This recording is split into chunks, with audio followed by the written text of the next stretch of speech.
Yaani ukiniona Mwabukusi nazungumza, nimezungumza. Najua ninachozungumza, mimi sio kilaza. Kama ni serikalini kufanya kazi nimefanya, sheria naijua. Kwa hiyo nikisema hapa sio sahihi nafahamu kwa nini nasema sio sahihi. Kwa hiyo uwezo ukawa tu mpumbavu huko kwa sababu unashika bunduki unafikiri utakuja kucontrol uwezo wangu wa kuzungumza au wa kufikiri. Mimi nataka kuambia watu, mimi nazungumza wazi, chochote ninachokuwa nacho. Huwa sifichi. Na niwahakikishie nyinyi vibaka mnaojiita vikosi kazi, nyinyi ni vibaka, siwaogopi. Na sio kwamba siwaogopi naigiza. I will never run away from you.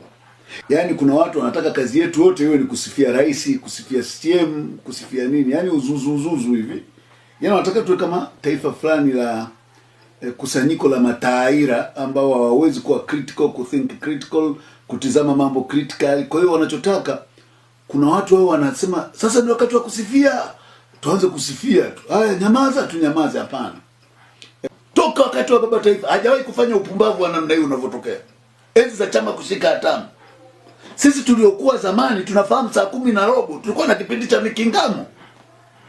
Kipindi cha Mikingamo kilikuwa kinafanya kazi hizi wanazofanya akina Mwamlima, kazi hizi mnazofanya akina Nyikani TV, kufichua maovu.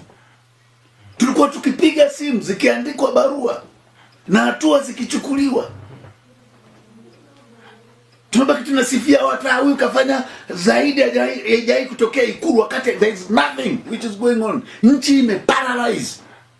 Na kuparalyze huku ndio maana unaona hatua za kipumbavu hata kwenye vitu vinavyowasaidia. Unapokuwa kiongozi, usizibiti zile taarifa mbadala ambazo hazina athari kwa nchi. Ndio zinaweza kusaidia kukupa kioo kwenye zile habari zingine zinazokuwa screened. Kwa sababu ukienda TBC siku hizi haina habari. ITV hivi, Azam hivi, Channel 10 hivi.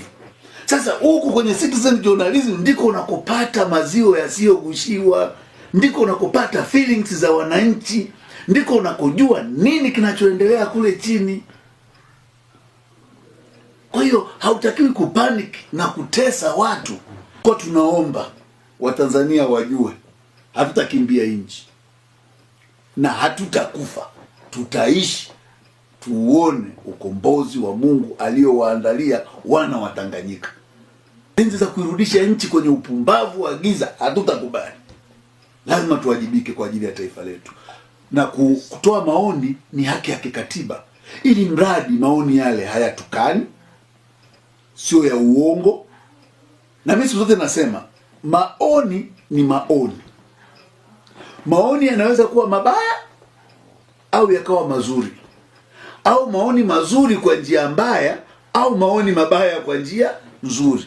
Ni maoni. Acha yote yaingie sokoni kwa walaji. Walaji wana akili ya kujua mchele ni upi, chuya ni zipi. Kuna neno limetengenezwa